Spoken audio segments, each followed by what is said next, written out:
And now, last but not least, I have another keynote for you with the title Hacking Entering Markets. Now, entering markets, it's still the biggest secret, and it's one of the hardest things, especially in Japan. And so he's going to explain how to enter markets and how markets expand and new markets in order to expand. So let me introduce our speaker, Mik Stroyberg, founder and CEO of Lemonsqeeze. Welcome on stage. Thank you.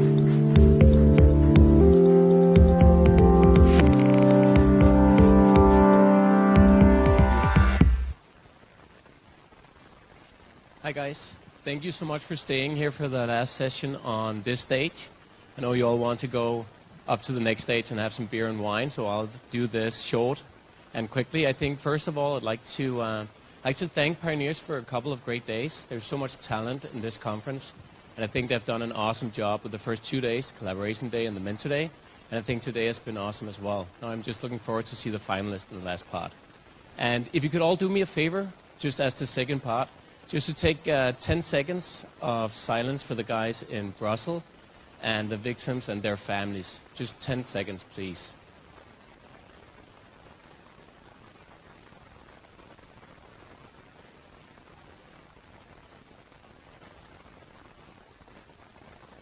Thank you. Thank you so much. So today is going to be all about how to enter and scale in new markets. Let me see if I can get this to work. So the dream of a new market is something that a lot of people have right now. We see it, and we have seen it the last 5 years.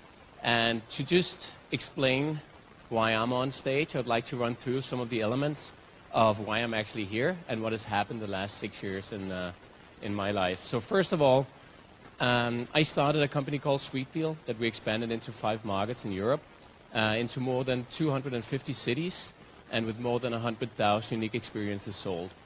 So this was something that actually fueled my ambition of going larger, going bigger, but also understanding all the mistakes that you make. Like I made tons of mistakes, and we all do, but it's fun when it comes to expanding into new markets because you can't make too many mistakes. You don't want to fuck it up, you don't want to lose, and you want to be on the right path from the get-go. This is not a normal holiday where if you go into the wrong restaurant and order the wrong meal, you'll survive. You won't survive if you make a mistake on a new market. That's just how it is. So I got the opportunity to scale in the fastest growing digital publishing company called Issue into the US, set up their entity, set up their system, grow their company, and make sure they actually got a foothold and validated their industry. While I was doing this, I was also helping 6 other companies. And I got a huge demand in my direction for actually helping more and more companies do exactly the same. It's kind of fun because you can't really call anybody when you want to expand into a new market. There's nobody on speed dial, and there's nobody to help you and facilitate this process. So while I was doing this, I was writing down all the different ways of actually entering and scaling, but also the method around it and the steps, because it's all about the order on how you do stuff. Just to tell you about my short blurb, what happened was that I actually got married right after I entered the US, which was beautiful, with an old sweetheart and someone I have actually known since I was 10. And when you get married, you get the foundation to actually do something great, right? At least for me. So I quit my job, and I started Lemonsqeeze. And I'll be back. I'll talk more about Lemonsqeeze in a few seconds. But basically, we're the highest performing market expansion platform in the world right now. And I'll tell you why. I also got a kid, which fuels it even more, because that kind of makes the support for you to be ambitious, but also to see that there is new dreams coming true. Expanding into a new market, when you're looking at it, for example, expanding from Asia and into the US, or from Asia into Europe, or from Europe to Asia, it's something where we believe that this is the biggest thing. It's all you can think about. It's like reaching new borders. It's about crossing this imaginary line and actually doing something that's more special than yourself. It's like getting a kid, which is why you can actually compare some of this. In our company, we help people's dream come true. So what we do is actually we tell them that this is something that can happen if it's doable, and then we show them the path. Basically, my path is I have a station now in New York where we have 24 companies connected. We've helped more than 50 companies enter and scale. And now we've turned into an incubator, venture fund, and accelerator at the same time, while still helping these companies enter and scale. That's me. So why is it so difficult to enter new markets and scale operations?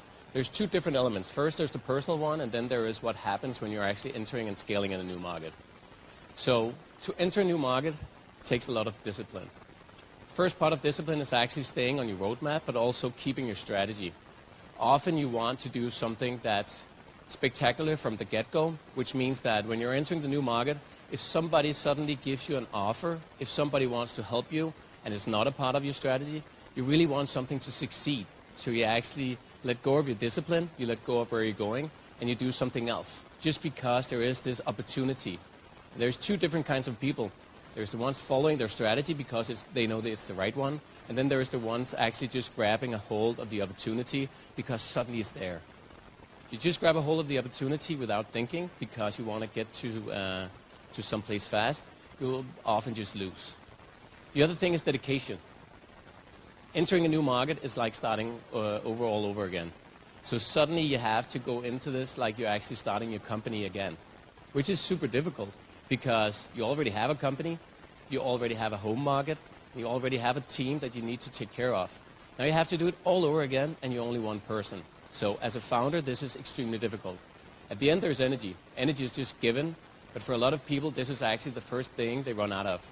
Suddenly you don't have the energy, you don't have the stamina, and you can't figure out what to do. So having these core elements will actually bring you pretty far if you know that these are the elements you have to focus on. So besides that, there's something that happens whenever you enter a new market. First of all, you lose focus. So focus is the reason why you're entering the new market is because your company is doing great, hopefully, or it's because there's a huge opportunity. When you're entering, there's all these different obstacles you have to proceed, right? So you need to make sure that you can actually learn a lot of things while you're doing it. You need to learn how to set up a company. You need to learn how the new culture is. You need to learn how to recruit people. You need to learn how to manage them. You need to learn how to set up this entire system. While this is going on, while all this noise is going on, you lose focus, one step at a time. The other thing is time. How many founders do we have here today? We have some. So our time is free, right? Because whatever I'm doing right now when I'm on stage is my time, and I can spend all the time I want, but it's just not true. So while I was entering and scaling with Issue, I still had a team of 20 people back home, and they were not giving any attention from my side. My time is also taken away from my family. It's taken away from doing whatever I need to do to keep me on track. And time is just the most valuable currency in the world. But as a founder, we forget it because we don't care because our time is free. If we were doing the same with an employee, we would probably punish them for doing something that was off track. With ourselves, we just do things off track all the time because we're just following our hearts, and we think that intuition and gut feeling is going to bring us far, and it's not bringing us anywhere. The last thing is something as basic as money, right? It takes money to enter a new market, and it's something that you shouldn't slack on. It's not super important, but suddenly if you don't have any, it's pretty important. It's a pretty important factor. So the fact is, the more we know, the easier it is. So entering a new market, for example, if you want to go traveling, let's just say I'm actually going to Kyoto in a few days, and I did no research whatsoever, and it's probably going to fail tremendously because when I get there, I'm probably not going to see the cherry blossoms. I'm not going to visit any of the sites. I'm not going to do anything because I didn't do any research. I didn't figure out how it worked. I actually didn't buy that bullet train ticket because I thought I could buy it here. Apparently, I should have bought it back home. All these stuff just hits me in the ass. And there is a lot of stuff that we can learn also when it comes to actually scaling into a new country. So there is this 80-20 rule. I think it's been said like maybe 50 times at this conference. Like with us, it's about doing and noise. So what you want to do is actually you want to do something at least 80% of the time, which is create partnerships. Make sure it's possible to sit down with the right decision makers and the right people. You want to make sure you take care of your team and make sure you move them. But you have all the other stuff. Like you have all the bills you need to pay. You need to figure out how the accountant works. You need to figure out the new tax system. You need to figure out your landlord is telling you that you need to provide your own internet. All that noise that just hits you. And when you're entering a new market back home, you probably have 80-20 as well. It's probably 50-50 when it comes to noise and doing. When you enter a new market, it's probably more like 20-80. So you have all this noise. You're not doing anything. You're just fixing, repairing, and doing all the other stuff. It's about having the 80-20 in your favor. So the reason why I started Lemonsqeeze, or actually how it started, was a mixture between demand and then this list. So this list is in Danish because all my friends are Danish. And they're all asking me after I moved to New York, which bars to go to, which restaurants to go to, where should I kiss my girlfriend, where should I propose, where do I go dancing, and so forth, right? And they kept on asking me. In the beginning, I was just sending them emails. So I was just writing them back and saying, you should probably do this. After the first 20, 30 emails, I did an Excel sheet like this. And after this Excel sheet, I kind of just built it out. So I actually did an interactive presentation. And then I start doing it based on who's going to New York. Is it two friends? Is it a couple? Is it a family? And then I started doing interactive presentations for them so I could just ship it off because I got the mails. I probably got 5 mails a week, right? And then I thought, like, if this happens with this list, then I wonder what's happening with a company. Because suddenly it's exactly the same. It's just different. There's nobody you can ask. Like, there's nobody you can call and get the same list of qualified things. I met a guy on the street, one of my old friends. He was actually like this, just even more excited, like overexcited because he was scaling up in the US. With scaling up, he was actually just entering, and with entering, he wasn't really there. He just took the plane to Newark, and then he went into Manhattan, and he looked at the skyscrapers and said, this is amazing. I'm going in, I'm going to start up, I'm going to enter, and this is just so fabulous. And I told him, like, what are you doing? And he told me all of the stuff that he was going to do. I'm going to recruit a bunch of people. Then I'm going to probably set up an entity and make sure that works. Then I'm going to hire a bookkeeper at some point. Everything he said was just in the wrong order. It wasn't right. It was with the wrong people. And I could just see that his dreams would never come true. Like, he was failing tremendously. He had asked 5 friends about some advice that pointed in different directions, and all the directions were wrong. So now I knew he was going to spend the next year, all of his time, all of his money, no focus on his core product back home, by just failing. So he was going to have the exact opposite of this. And he was not going to make sure, like, his company would not survive that big transaction.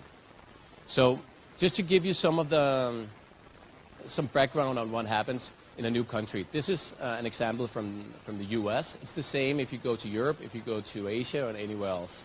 So for example, with this one, to get established in the US, you need a bank account. To get a bank account, you need a social security number. To get a social security number, you need an address. To get an address, you need an apartment. To get an apartment, you need credit. To get credit, you need a bank account. Like, and everything is like going in the same circles of shit, right? And it is just the well-fucked thing. Like, you don't know what to do, and it's impossible. Because I don't know if there's anybody of you know Asterix? It's the small guy with the wings, right? He goes into this crazy house where he has to go to the 2nd floor and then to the 7B, and everything is just interconnected because there is no reason to do it. And I think it's a system somebody invented just to keep foreigners out. It's just to make sure that nobody actually succeeds with anything. So the circle of shit is actually what that's why I exist. It's because I can break down the circle of shit, because we found a method where we could actually skip some of these steps and make sure that we got everything into a lean process. So everybody could do this, what takes you like 6 to 12 months, we could do that in 8 to 12 weeks. So instead of waiting with noise, we could immediately do something with doing. So it's changing that entire dynamics that was super important for us, because we saw one company at a time failing tremendously, and we wanted to change that whole dynamic by seeing them succeeding over and over again. We've helped more than 50 companies now, and they've all succeeded.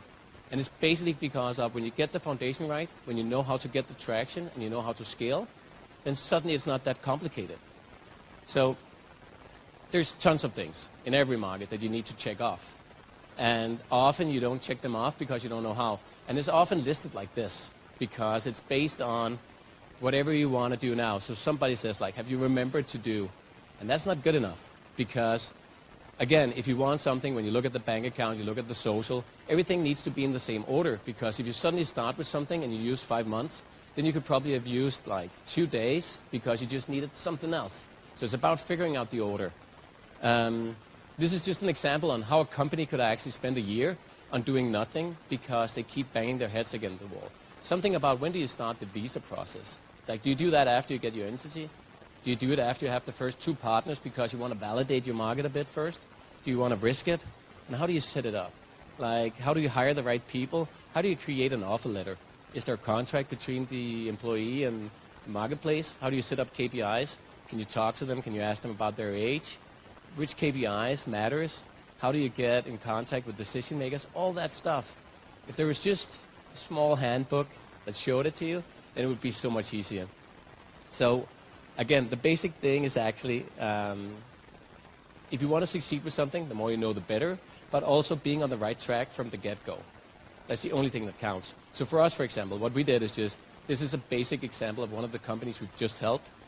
The setup is within 12 weeks, and the add-ons is something you predict before we get started.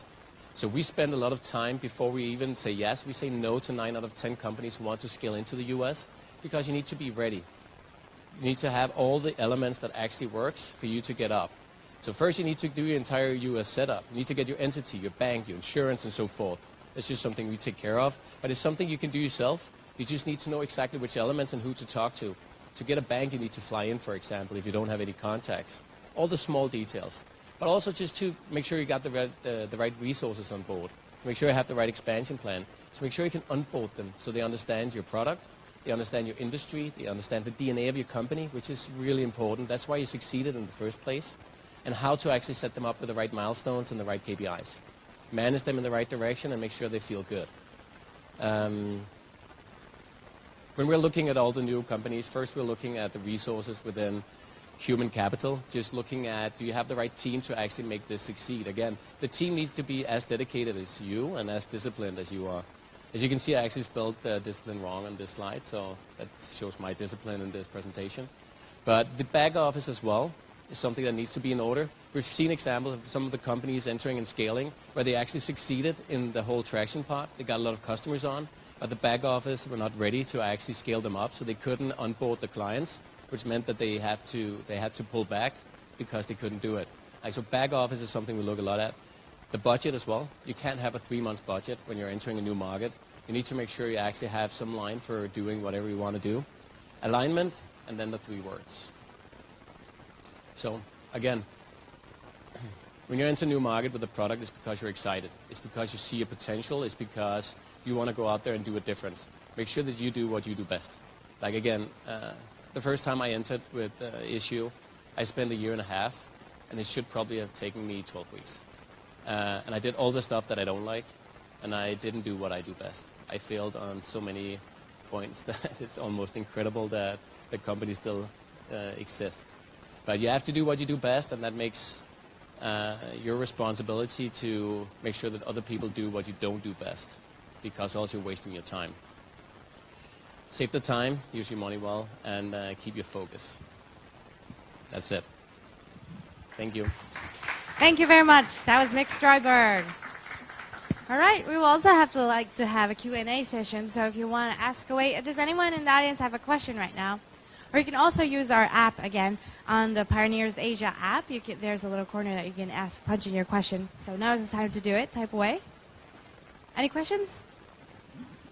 I think that was something that we could relate to too. Yes.